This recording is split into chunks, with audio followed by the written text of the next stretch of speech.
We've been spending a lot of time on the trails over the last few weeks, and I wanted to take some time to give you guys a few rig and gear updates, and catch up on a few small projects that I've been putting off.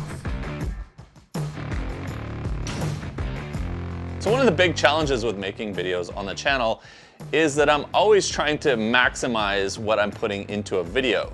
Whether we're going out on an off-road adventure or installing some major upgrade to the Jeep, those are generally the videos that I end up making. But there's a lot of little things that I've been doing to the Jeep or need to get done, which is what we're gonna do today, that just really aren't enough to make a video on their own. But since I have a little bit of time here on this beautiful Sunday afternoon, I'm gonna clump them all together into one video. Today I'm gonna show you a couple of the small little mods that I've done to help me organize some of my gear a little bit better. I've got a couple little small mods I want to install and do just to make things a little bit easier. And I've got a couple small products I wanna talk about. None of this would really be great on a video of its own, so I thought we would go through and bring them all together into one larger video. And so real quick before we do that, I just wanted to address a couple comments and questions about the Jeep, and we've got some updates coming, well, fairly major updates coming to it. A lot of you guys mentioned to me or commented, your Jeep is looking really low, you've got too much gear in it, your suspension is really sagged out. Honestly guys, the suspension is about where it was stock right now. And so I do have some fairly big upgrades coming to it. So that will be the next video. If you want to find out what we're doing, which products we're going to be adding to the JL with the suspension, make sure you're subscribed and check out the next video after this one, because we're going to be changing out a few things and getting the lift back to where it should be. Things that I needed to address with the Jeep was I needed to get my shovel and axe out of the back. I didn't like carrying them around. I don't like them being unsecured. If we get into an accident, I don't want an axe or shovel flying around my rig, and they were just always getting in the way whenever I had to pack them.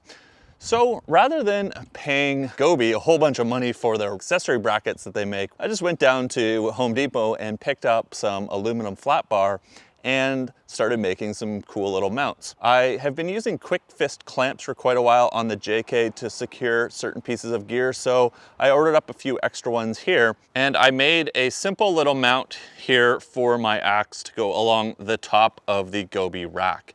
So this is nothing too complicated, just two pieces of aluminum flat bar that I've bolted together and then bolted on the quick fist clamps. And it seems to really work well and was pretty easy to install, and I'm not worried that my axe is gonna come flying off here anytime soon. And if I need it, it's right there to grab. The worn tire carrier has a steel piece on the back that mounts the brake light to it. So I got some angled aluminum bars and some square aluminum bars, and I just bolted them all together, which gave me a wider mounting point to mount the quick fist clamps to and get the shovel up and above so it's not touching the window or the tire carrier. But now all I have to do is unlatch both of these quick fist clamps and I can quickly grab my shovel. I'll put links to these quick fist clamps down in the description. I want to talk a little bit about my ARB Digital Tire Inflator. I've been using this for a few years now, and we had a little bit of a mishap with it. I don't know what happened. On the back, right here, there is a brass screw that's supposed to be here. Now I've got part of the screw, it's right here, and it's on a spring. And I think what this is supposed to do is it, see how this doesn't work anymore? It returns the valve back to closed when you let off the trigger. And this, I don't know what happened, but just basically sheared right off. And this came shooting out like a bullet. We heard it, it popped, it was super loud.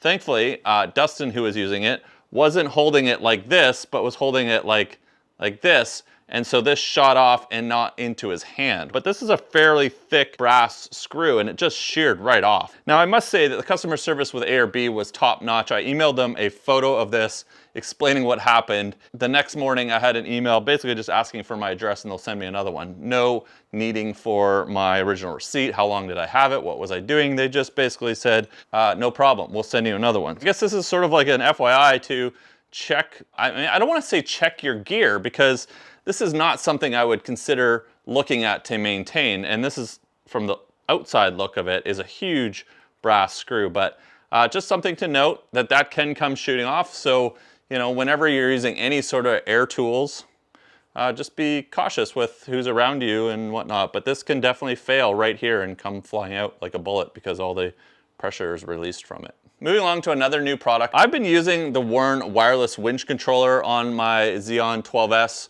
now since I got it. I've been using this for a while, but this isn't what I wanted to show you. But what Warn has come out with is this. This is a Bluetooth controller for your phone. You can download the Warn app and you can connect this up to the winch port on your Warn winch.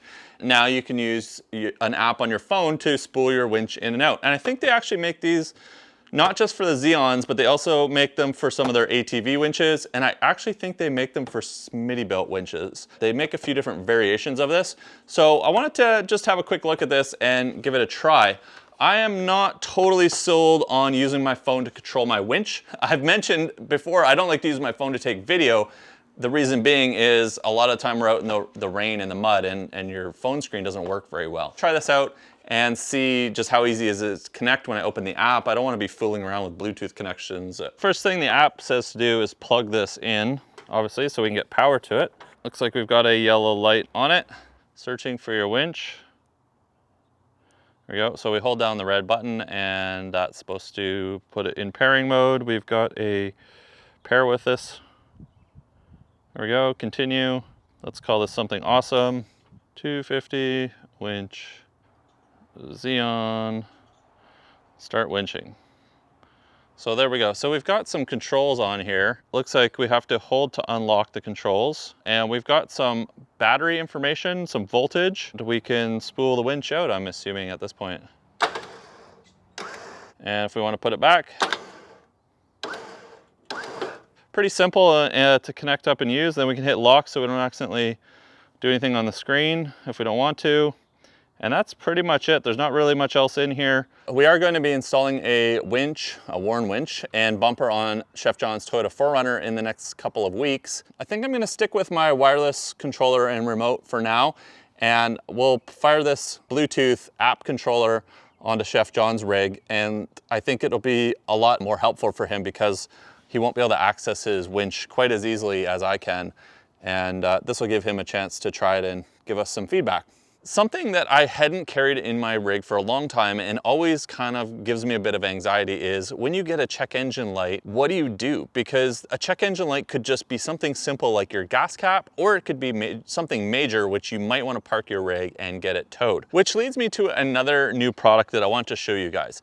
Now, when I had that check engine light video go out, I was actually contacted by a company, Innova, which is a US-based company that has been in the code reader and diagnostic tool space for, I think, over 30 years. So they sent over a couple of these diagnostic tools. This is their 5160 RS reader, which you can plug in to your OBDII port, your diagnostic port, and it will read any codes that are on there. And this will read and show you more codes than the Taser JL Mini will, because the Taser wasn't showing me the codes that I was having with the emission system, and this was.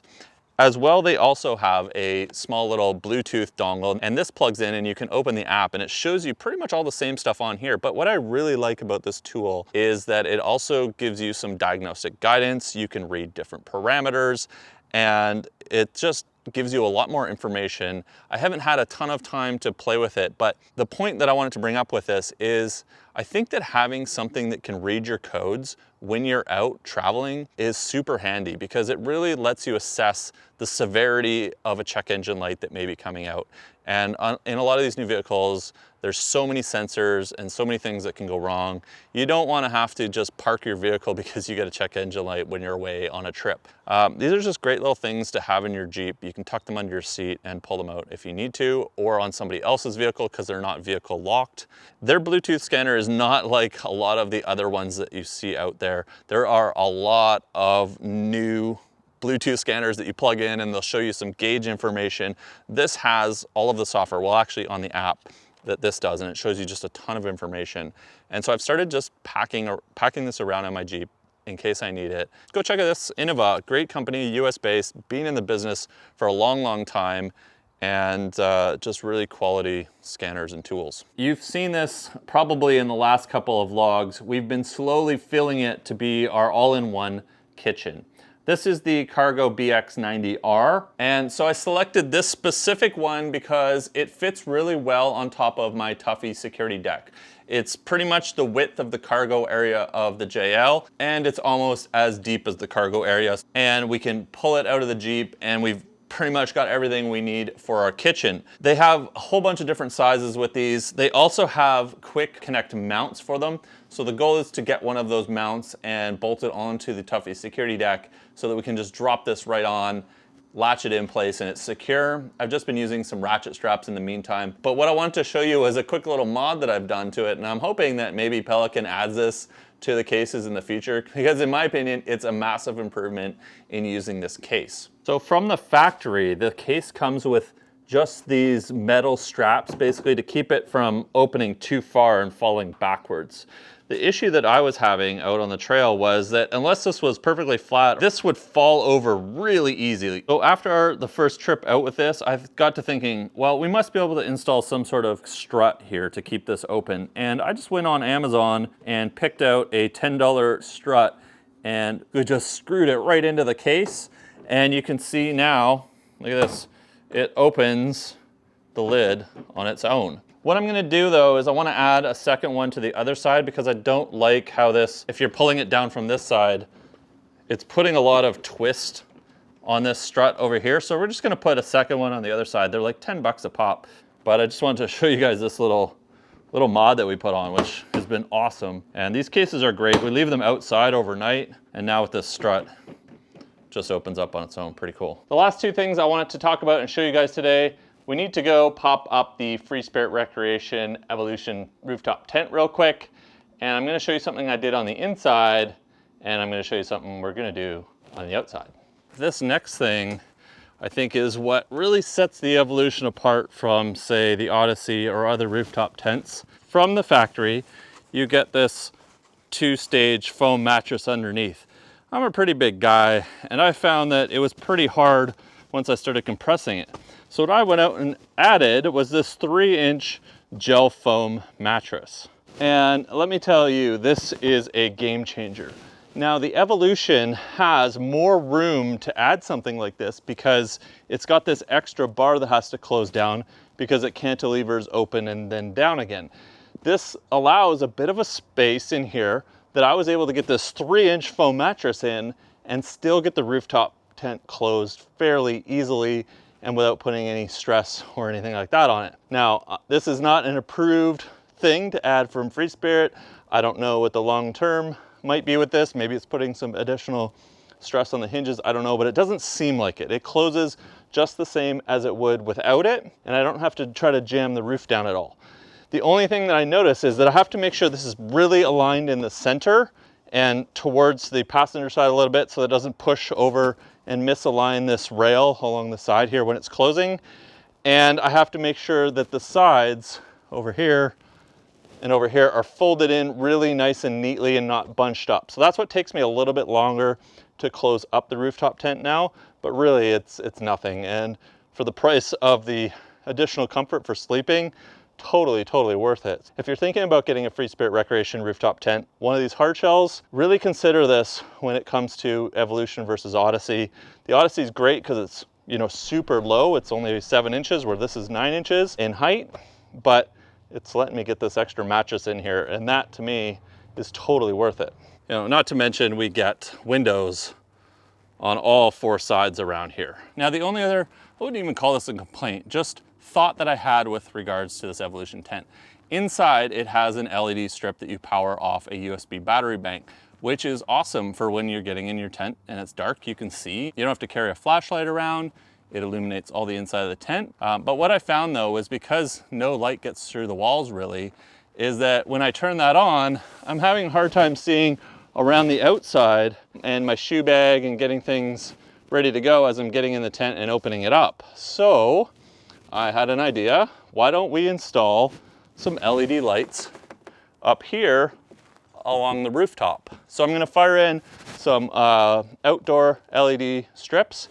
You can get these, they can run off USB, DC. I got ones that run off AC, but I've got my Jackery 1000 that I can plug that into and power things. And I like to have power up here anyways, so I can charge my phone And I might bring my laptop up here if I'm backing up video at the end of the day, things like that. We're gonna fire these in real quick, and then I'm gonna show them to you guys because they're awesome.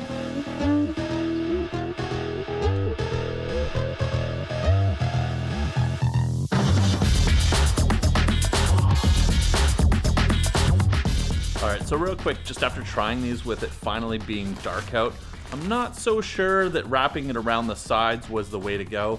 It definitely made it a lot more difficult as far as trying to curve the LED light strip. And I was hoping that it would cast more light on the sides, or actually the back of the Jeep and the front of the Jeep, which doesn't seem to be the case. I've got a second strip that came in the kit, and I'm just gonna run one 7-foot strip across the front because that's tons of light, that's all I need. And don't forget, in the next video, we're gonna be over at Epic Adventure Outfitters, fixing up my suspension, getting the Jeep lifted back up once again, and we're gonna be heading out on some adventures after that. So make sure you're subscribed because I do upload a new video every week. You don't wanna miss it. Leave a like if you enjoyed this video, share it with your friends, and I'll see you guys next week.